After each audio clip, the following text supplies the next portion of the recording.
What's good, Kendrick Clinton? Welcome back to another video, and y'all read the title, Tinder Horror Stories. And some of y'all been wondering, like, how do I have so many of these stories? I be in the streets, and I should get out of them. I might catch something. Like, my grandma been telling me that I might catch something. That's how you know it's bad. Like, tell me while I was at my grandma's house the other day, and she like baby, when are you gonna settle down with a nice girl? And I'm like, I don't really like to talk to my grandma about my relationships and what I got going on with my wiener and my privates. So I'm all like, I don't know, grandma, I got trust issues.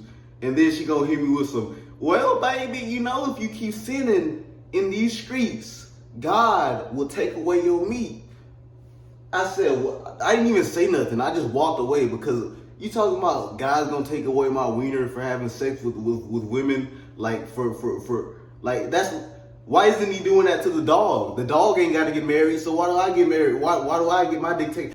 Jesus, please, you took thy 15-inch penis away from me. Please give it back. I know that lately I've been fucking, but please, I'm sorry, God. No. No.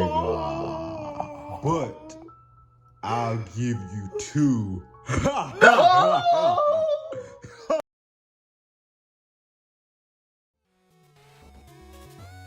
But anyway, she just killed me with stuff like that. But I do have trust issues because of Tinder. And because of a woman I met on Tinder named Cynthia. Cynthia's not a real name. I shouldn't even be telling y'all these stories, but of course I'm not gonna tell y'all the real name. But anyway, Cynthia was a 28-year-old woman, snow bunny, with 2 kids and 2 big ass titties. Like 2 big ass titties. We matched and I was 19 and yeah. We started the conversation, we started out texting, and then we got to the pictures.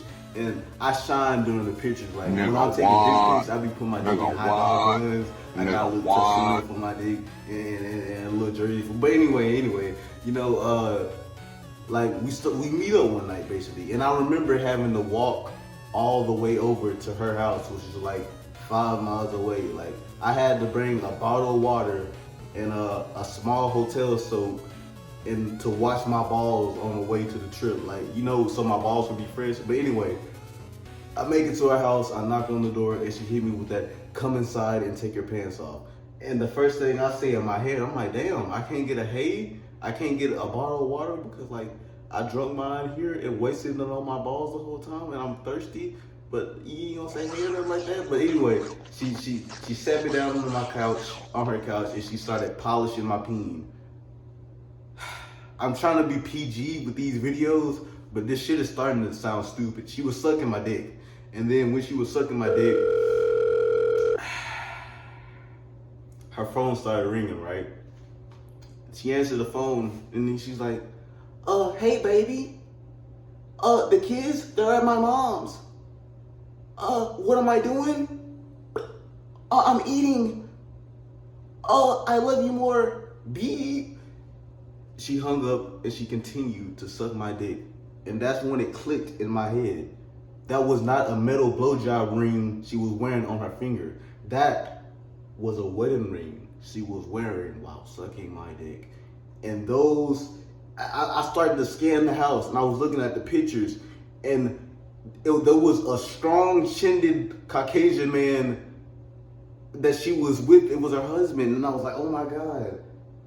Like, my stomach is sank, like, and then I still busted my nut, but like as I was busting my nut, a tear came down my eye. I cried for a man while I was busting a nut, and I did not like that experience. Like, I felt so guilty. I felt so guilty that I only fucked this guy's wife 2 more times after that, and then I left her alone.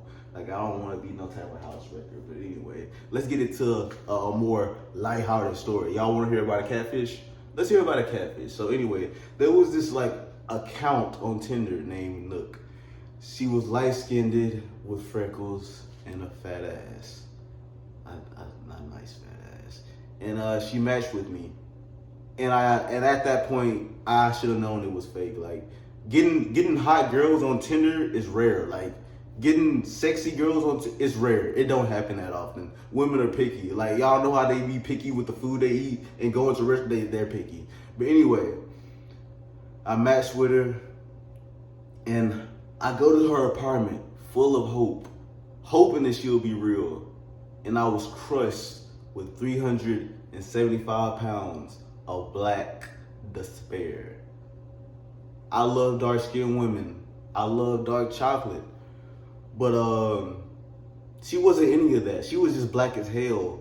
And to be that black and to be faking as a light-skinned girl with freckles, she was a dark girl with black acne. Like, she was a complete opposite, and you gonna do this to me. So in my mind, I said, I walked in, pulled down my pants, I looked at my dick, I looked at her, I looked at my dick, I looked at her. And then she was like, I don't really like to suck black penises because they look like turds, but I guess I'll suck it. And then I snapped. I said, you gorilla looking bitch. You King Kong looking ass bitch. You black ass bitch and you don't like to suck black dick. What are you talking about? In that case, your whole body is a turd. You know what? Fuck you. I'm gone. And then I left. Like, the bitch looked like King Kong. I hope Godzilla whoop your ass in the next movie, bitch. Like, I hope you see this video.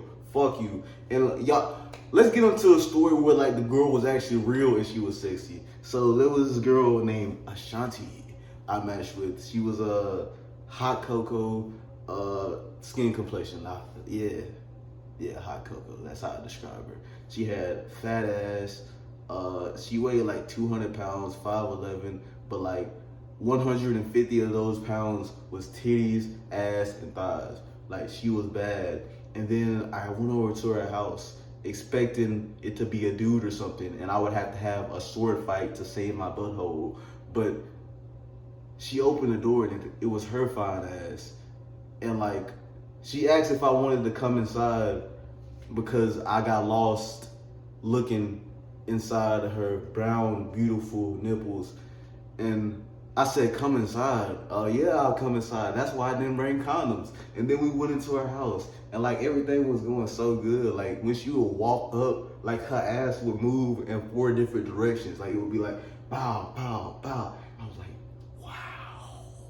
And so everything was going so swimmingly, so smoothly, until she sat down and looked at me and said, so how much are you going to pay for this pussy? And I grabbed my dick and I said $150, expecting her to laugh, but she didn't laugh. She was serial. She was dead ass serial. So I pulled out my wallet and then I looked at her and I said, so what can I get for $2? And she said, you can get the hell out of my house. And I left.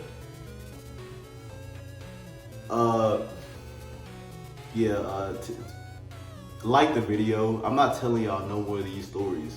So it's been your boy Kenny Plug, and if you want to get connected, nigga sub. Peace.